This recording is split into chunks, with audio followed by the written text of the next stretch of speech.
How are you guys? Yeah, good. Thanks for joining us. Yeah, we You let us know when you're on. Yeah, you're on. Oh, we're Good, on. yes. Okay, awesome. What's your name? my name's Will. Hi, I'm Will. Dawn's husband, and we have Trupanion. Oh, you do. That's right. In fact, I was looking at something today.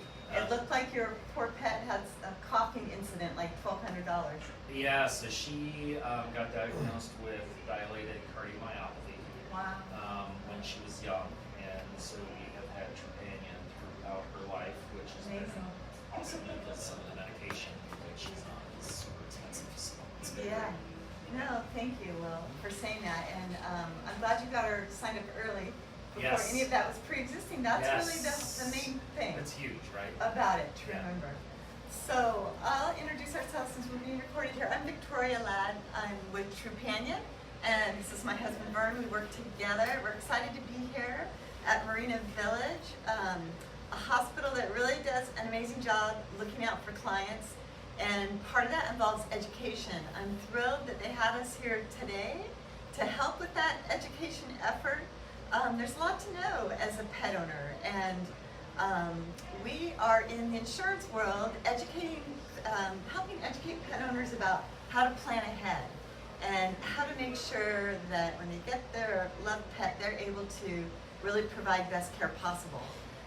If you've not heard of Trupanion, check us out. We have paid out over $3 billion in paid claims, and we like to think of that as a lot of positive outcomes that we've helped create across the country.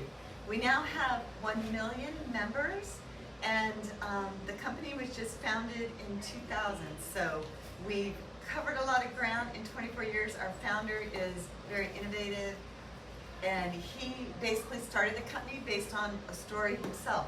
When he was 14 years old, his own pet named Misty, a beautiful 2-year-old standard poodle, started to have some stomach issues.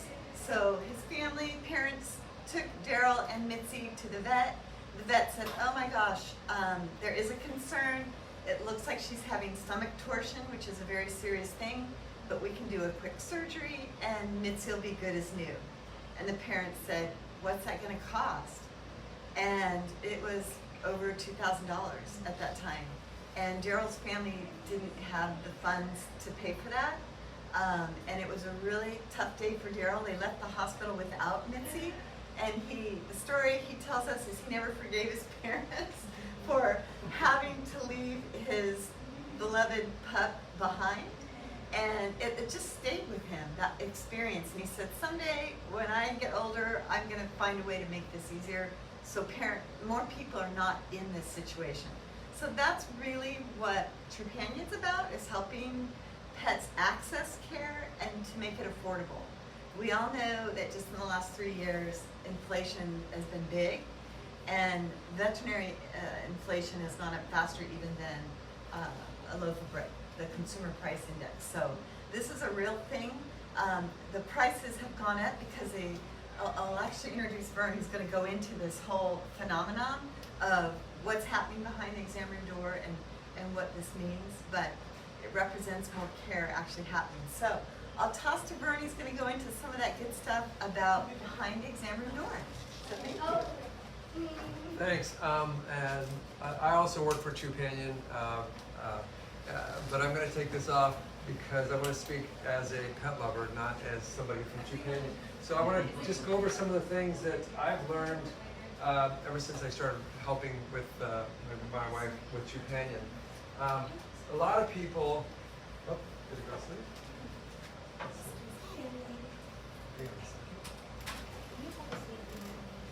The computer asleep?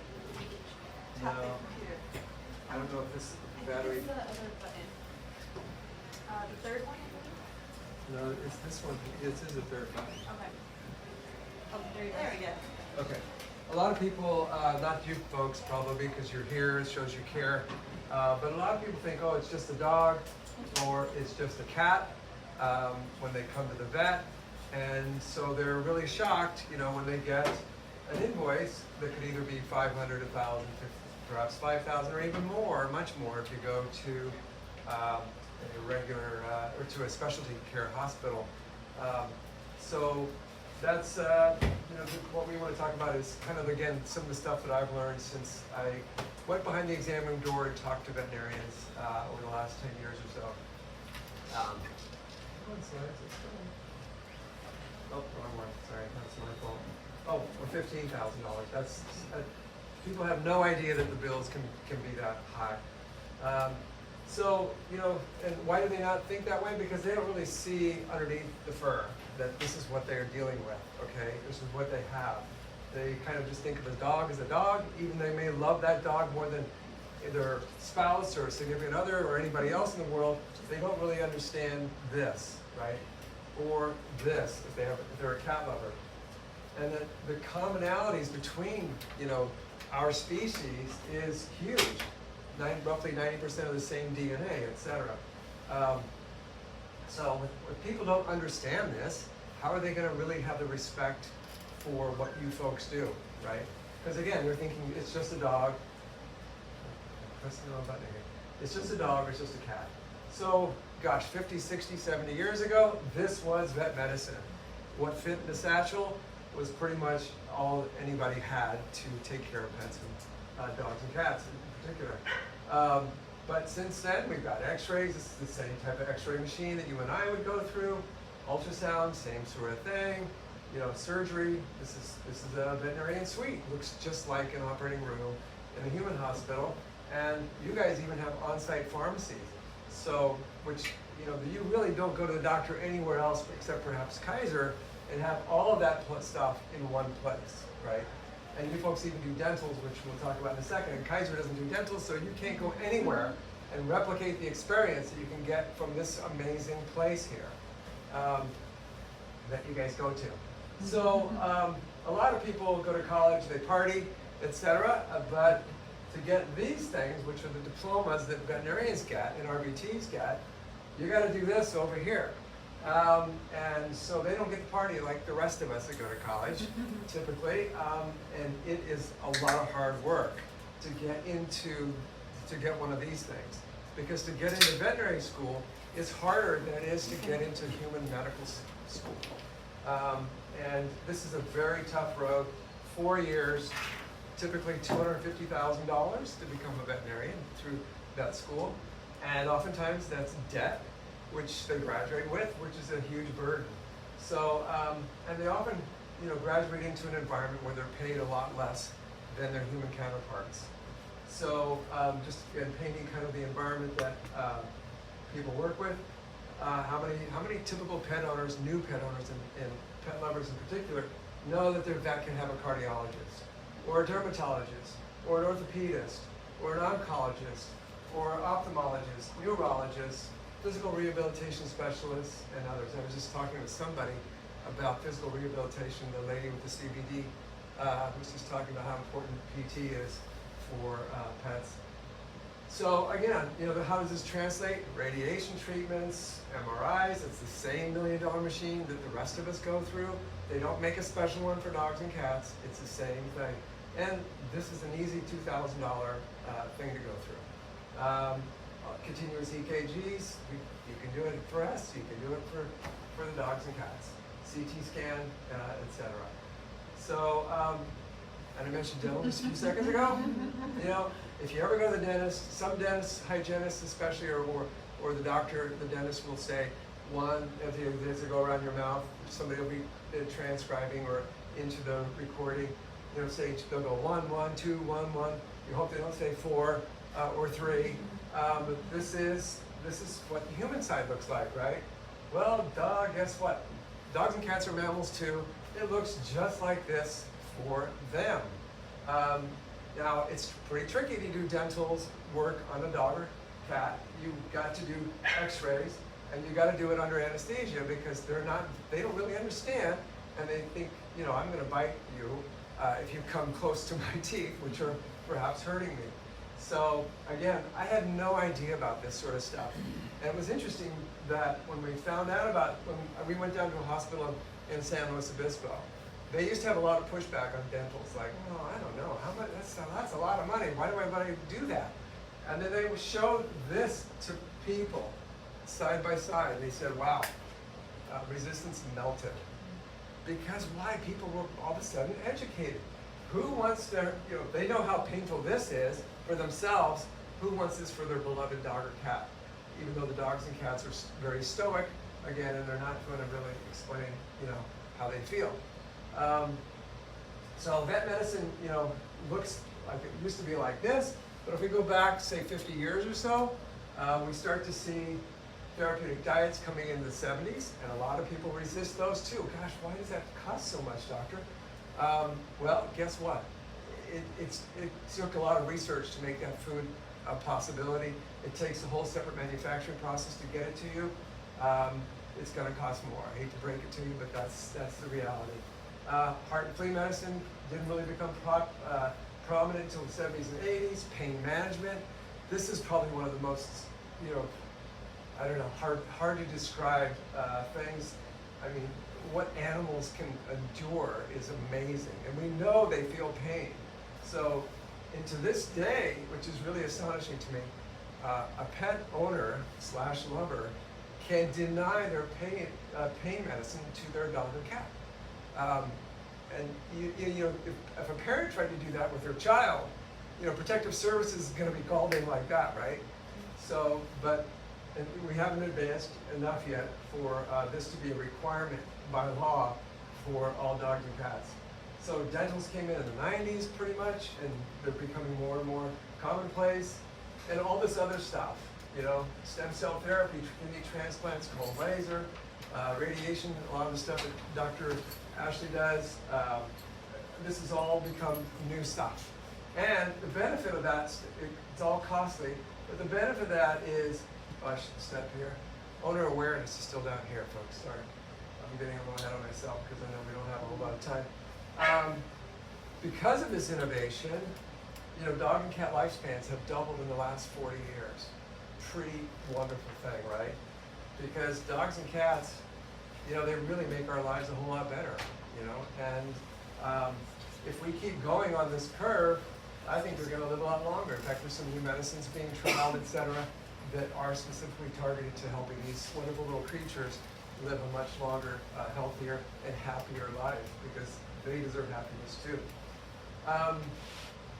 So, dogs do, they are not just our hush puppy, plush toys, that walk and talk or bark, I should say. But they also serve us, in many ways. And I think one of the things that's really interesting is how dog diseases can inform human medicine. And this is an interesting article in Nature magazine talking about how there's a dog that can sniff out cancer cells, and another one can detect blood sugar levels of a young person or old person, whatever. They can also sense other diseases. So if we can figure out how they do that, think about how that benefits us. They have the skill. We don't know how to replicate it yet, but hopefully we will soon. And then here's, in terms of comparative oncology,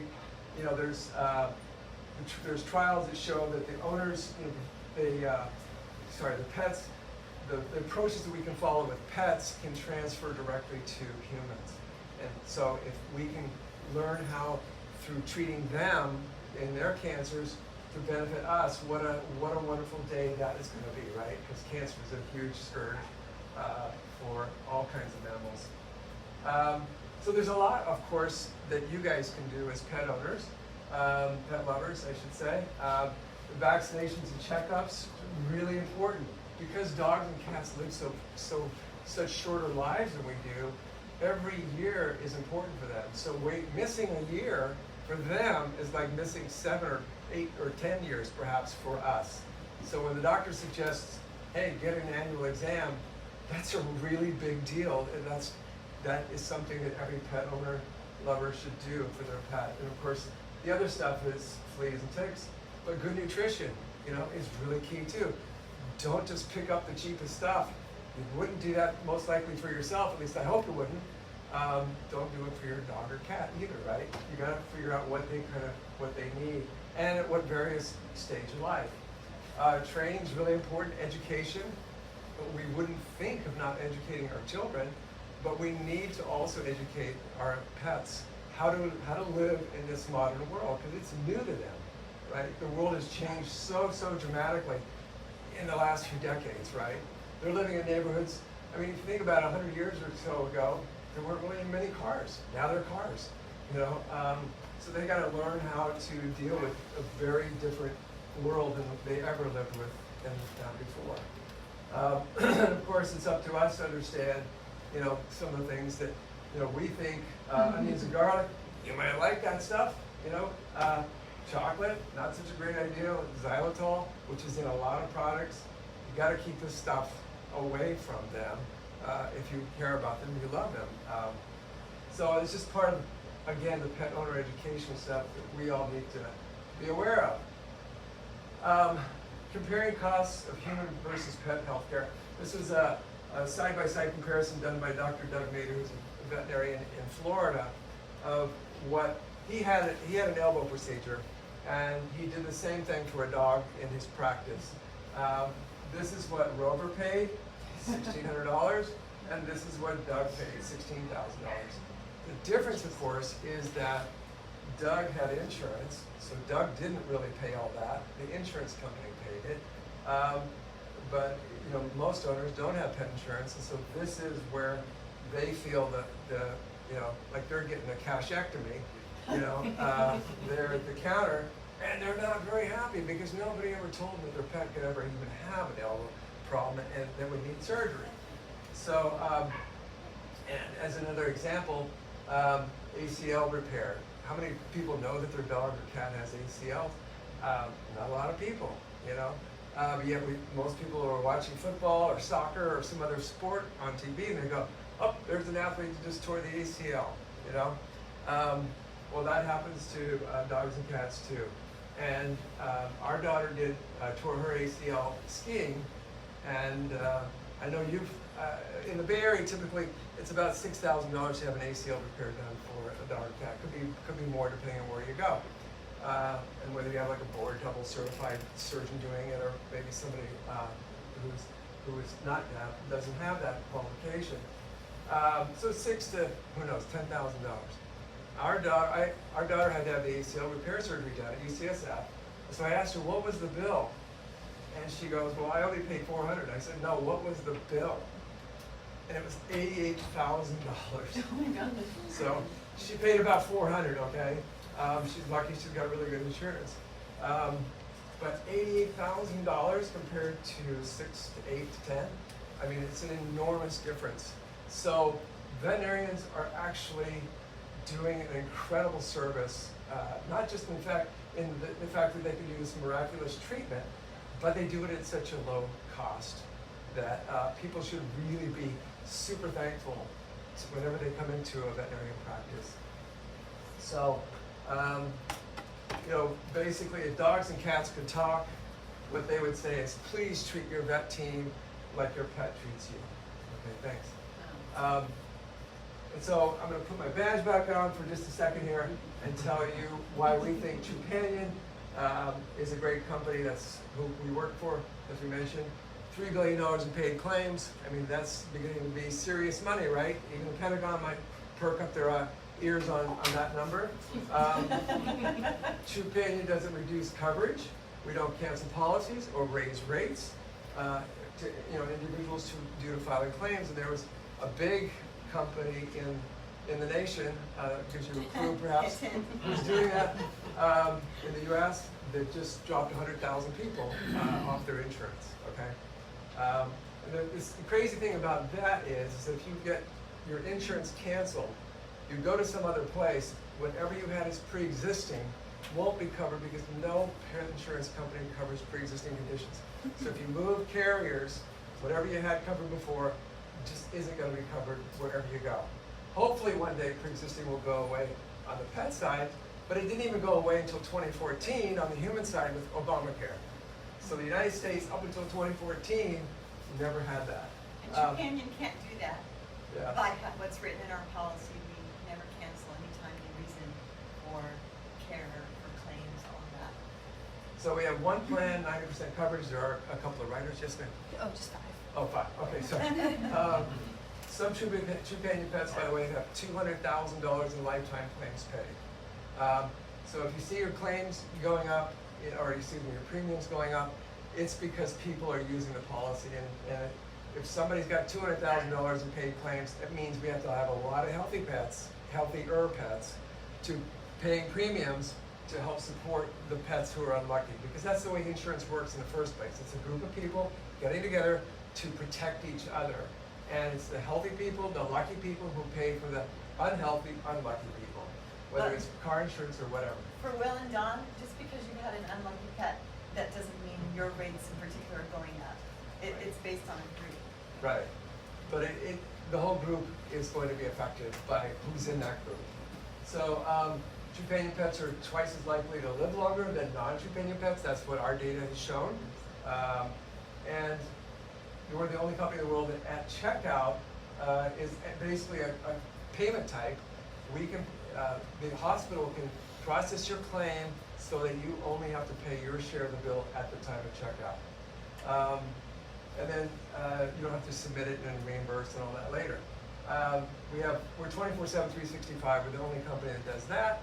And we had 3,400 calls in 2022 after roughly 2 a.m. So we're there in emergency. We come in, oh my God, this bill's huge. Is it going to be covered?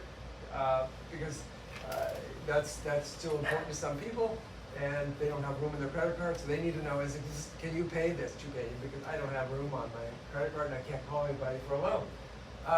We have a 99% retention rate, and we were voted #1 in 2022 and also 2023 by a DVM 360 survey of pet insurance companies, a DVM 360 survey of veterinarians about who they like the most in terms of pet insurance companies. And that was the survey.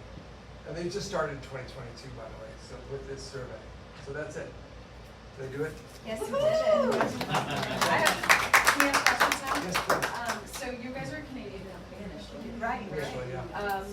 Tell me a little bit about the differences between Canada and the US, and then do you know anything about Europe? And just curiosity relative to the importance of insurance. Sure, I can take that one.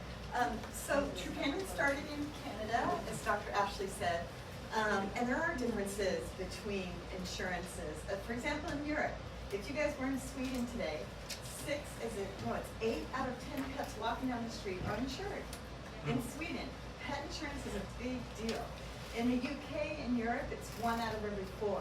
And what happens is a pet owner, when you call for an appointment with your vet in the UK, they ask you, they say, great, we can make an appointment. By the way, who's your insurance provider? And you're like, I don't have one. They say, okay, no worry, just call us back when you do.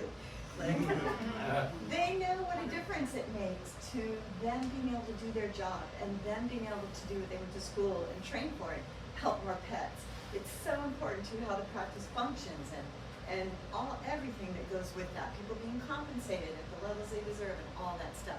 So Europe had simpler products like Trupanion years before we did in the US. There were other products in the nation before Trupanion got here, and they were designed a certain way. When our Canadian founder made Trupanion, he said, wow, I can do what they're doing in Europe, or I can do what they've done in the US, which hasn't been very successful. So Trupanion was modeled after the European policies. As I mentioned, we now have 1 million insured pet owners. The pet insurance rate in the US is pushing 3%, which is really awesome. We're getting there. It's even higher in the Bay Area. Thank God we all live in the Bay Area. An amazing place. People are more educated and aware. And we're at about 17 to 20% of pet insurance adoption. So we're all lucky to be living here for a number of reasons, as opposed to across the country in general, it's about 3%. Some states, they still see pets as property, not as family. So you see that difference. So is that what you meant, Dr. Ashley? Yeah, so we're getting there. And it's because of doctors like Dr. Ashley who's being proactive and an early adopter saying, this makes a difference to what I can do for your pet. Just be aware that it exists. Of course, make your decision, but she and her team are helping make sure that you guys know it's even an option. And that's what's really amazing, is people just knowing it's available. 6 out of 10 people still don't think it's a real thing. They're like, what? They have that? You're kidding me. Just like they don't think their pets have real, internal organs and diseases like the rest of us. So It is, we are making progress together on it, and I really appreciate that question. Yeah, the other thing with Trupanion, you can go into Canada and it's the same policy. So if you're on the road, like it's happened, and you go into Canada, your dog gets hurt, cat, whatever, has a problem, Yeah, you know, the Trupanion policy works the same here as it does there. yeah. And also in Puerto Rico. So Don and Will, if you travel with your pet, you go to Canada, Yeah, that's good and to know. something happens up there, you're gonna be just fine, which is great. Go to any hospital, any ER. That's it. No, it's- Okay. Yeah, no, you guys, I mean, you guys are, Trupanion's fantastic because we as veterinarians can pick up the phone and talk to somebody, which you mentioned about, and that's huge because we can advocate for our clients in certain respects and get some clarification, get faster turnaround, even at checkout, it's instant. But if we have to say, hey, by the way, this patient is here, we need a pre-approved estimate, you guys do that, always. Thanks for calling that out. I mean, 7-Eleven is 24/7, right? Everyone thinks, oh, 24/7, right? But in the insurance world, that's not a common thing to be open 24/7. Believe it or not, they close 5 o'clock Eastern Standard Time. So it's really important to us. We're a West Coast company and we're there 24/7 because anyone with kids and pets know that things happen at weird hours, and you're going to end up potentially at an ER. And when you're there, it's shocking, right? The difference in cost and maybe what the issue is that you have in terms of where it can be. But your ER can call us, we'll talk to them, we'll arrange a pre-app, we'll arrange a direct pay, and help reduce that bill while you're there. So it does, I'd say it's life-saving. Last 2 years, we've had 3,400 calls after 2 a.m. So we like to think that Trupanion, those 3,400 pets, that's 6,800 pets just in the last 2 years, that might have passed away if a family had not had access to us to know, is this eligible? Because otherwise I'm spending my rainy day fund, the family needs tires and other things. You need to get those answers at 2 a.m. and that's why we're open, that's why we're there. Staffed with real people, not phone trees. And the other thing to point out is that insurance is going to be a major player going forward. You mentioned that. It is the difference between life and death. And we, as an industry, need to embrace that wholeheartedly. And we're on the back end, but we're getting there, guys. We're getting there. Yeah, the hard thing about that is AVMA is just missing in action. They really haven't done enough to educate pet owners about what they've got in this furry little creature that is peacefully, wonderfully sleeping there. You know, they haven't done it, and local VMA organizations really haven't done it. The general press hasn't done it. So, you know, the vet press doesn't do it. I mean, I've looked at Dogster, Catster, all those magazines to try to find some articles that talk about pet owner education, and it's just not there. So it falls on your shoulders, which are already groaning from just the fact of your heavy workload, and sometimes abuse. Maybe it's not here so much, but we hear it frequently from other hospitals where people are abused by angry pet owners because these are people not acting normally because they're so shocked that they got a huge bill. Yeah. They didn't know this could be possible. I think the other thing at I think she's play, telling us that we're this done. one last thought, is that insurance as a concept is hard to wrap your head around. It's the one thing you can't buy when you need it the most. It would be like bringing food in today and saying, by the way, you can't eat that till Sunday. You're like, ooh, gross. You know, it's with insurance. You cannot buy it when you need it. You have to plan ahead. So that's what we're trying to educate pet owners about. Thank you guys so much. Thank you so much. And if you have any additional questions, they'll be available outside to talk to. You can check out all the vendors, or you can stay in here for the next one, which is Lisa talking about acupuncture. Thank you guys.